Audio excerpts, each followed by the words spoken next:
don't have kids. I don't have a husband. And I still live with my mom. I don't have health insurance. I don't even have Spotify Premium. And I don't have a presentation today. But what I want to tell you about today is my original Louis Vuitton handbag. For 2 years now, I have been an owner of an art gallery / school in my hometown. And you could say this is a dream job for somebody who always drew on her math and English tests instead of solving problems and completing essays. But to be honest, my path wasn't that easy, and I haven't encountered many surprising obstacles. The biggest of which is that people have no clue what art is. Yeah, I'm sorry if some of you have a clue, but I'm just generalizing for the sake of this speech. So, as I said, I have this dream job. I paint and draw custom portraits, caricatures, or landscapes. And every other day, somebody comes over to my beautiful gallery and asks me to do a portrait of their girlfriend or grandparents. And after we talk it out and agree on the dimensions, the media, and the theme, we move on to the price.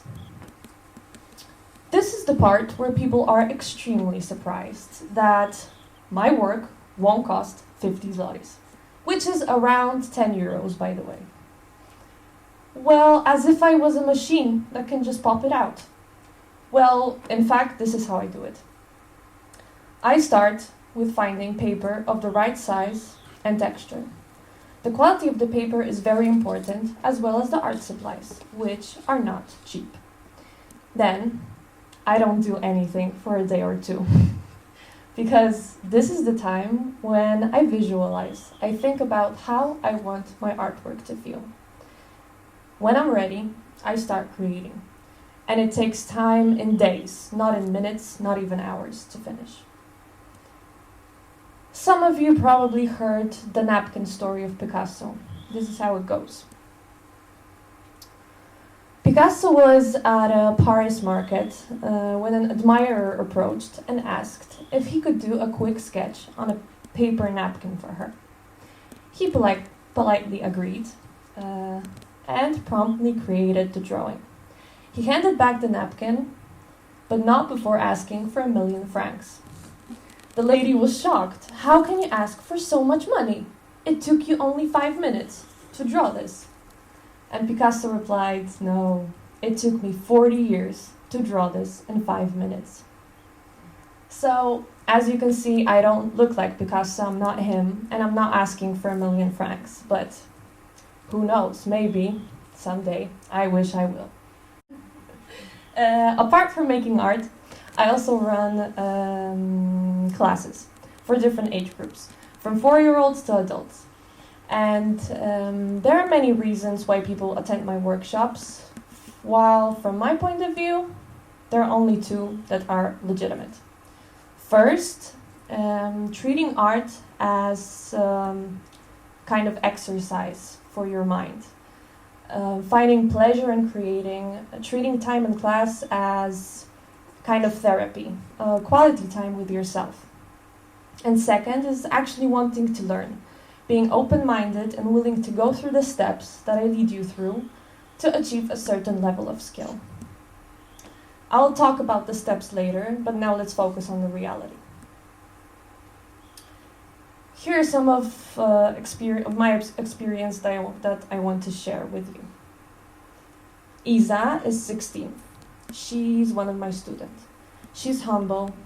She understands the assignments and the fact that it takes time. She doesn't expect to become an artist overnight. She works hard during the classes and during her free time at home. She loves creating. She's not afraid of making mistakes and taking advantage of them. I have met 8 Isas. Then there is Eva. Eva is 34. She wants to paint, and she wants me to show her how. but she only has time for 4 lessons, so she wants me to give her a perfect recipe for making beautiful art. She will enjoy doing it when she will be able to draw a swan and a rose. And since she's paying me, she expects results in a month. I have met 33 Evas. Then there is Zuza. Zuza is 18. Her mom thinks she's very talented, so she signed her up to my classes to give her a chance to develop. Zuza believes her mom that she's very talented, so she doesn't want to believe me that to succeed, you only need 2% of talent and 98% of work. That's why Zuza is great at drawing from internet tutorials. She knows how to draw a dog, a cow, and an apple tree. But she doesn't know how to draw my dog, which I often take to class, the cow that her neighbors have, and the tree that grows outside the window. Because what she knows is enough for her to prove that she has talent. And since she's paying me, she expects me to be impressed.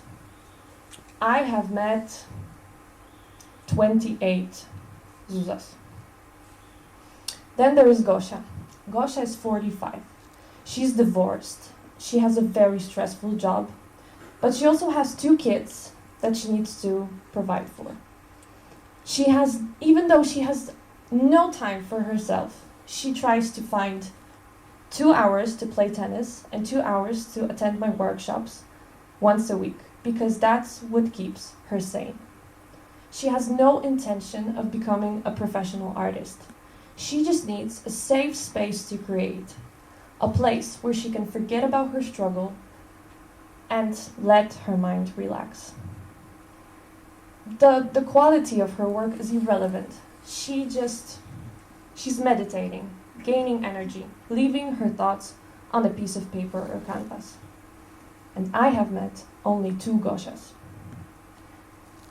So there are many other students, but there are only a couple of Gosias. Doesn't her example seem the most sensible? Think about gym. So many people go there every day. Why? Are they doing it because they want to go to the Olympics someday?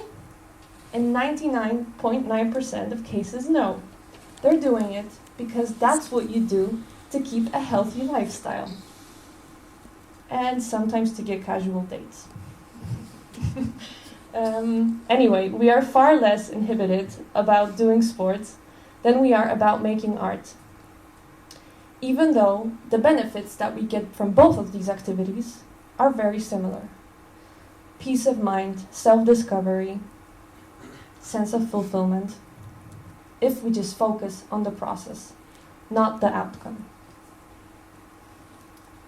Well, I'm not saying that for some of you the outcome should be important, because if you want to go to Arts Academy or link your future with art, then sure, it's important. It's definitely worth working on your skill.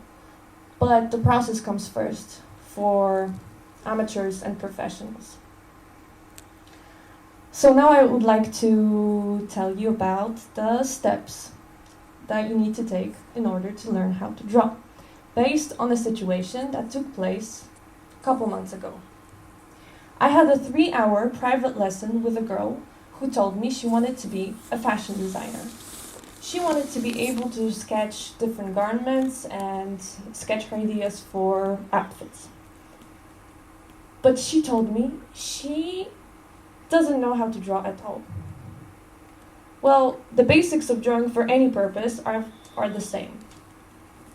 But to make her first lesson more interesting, I decided to give her a handbag to sketch, instead of pots and jars as I usually do.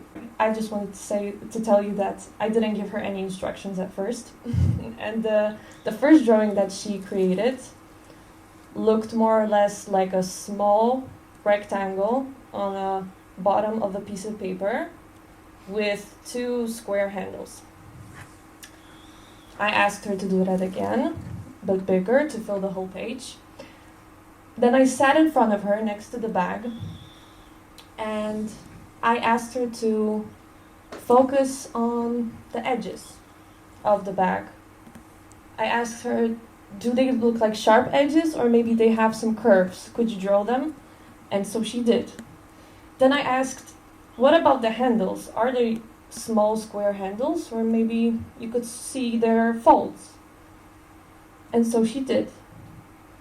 We did this for around 2 hours, and I didn't, for once, take a pencil and showed her how to do it. I didn't lead her head over the page. I didn't give her any pattern. I just simply asked her to look more closely. And by the end of the lesson, she was able to draw the original Louis Vuitton handbag. So to this day, I consider that situation my biggest success in my short career. So the first drawing that she didn't mean that she couldn't draw. It meant that she couldn't see the purse. She was drawing from a symbol that she had in her head. Try to remind yourselves how you used to draw a sun. A circle with dashes around, or a house. A square with a triangle on top, or a human posture, or should I say the famous stickman. None of those things look like that in reality. These are symbols that we are mostly taught as children. And then we go to the world and we see the beautiful works that artists create, and we think that we would never be able to do something like that, when in fact we would be able, if we would be able to see it first. There is a quote that I read once, and I really like to repeat it to my students. Seeing is the art that should be taught. It's true. It's hard, it takes practice, but it feels like an epiphany when it happens, and I say it from my experience. So, finishing my talk, I would like to tell you 2 things. Creating must bring you joy, because if joy is not there, then your art stops having value. And the second is, artist is a big word. If you're an artist, then you're famous, you create fantastic work, you get paid lots of money, and most likely you are already dead. So let's not put labels on our heads that keep us from spreading our wings. Thank you.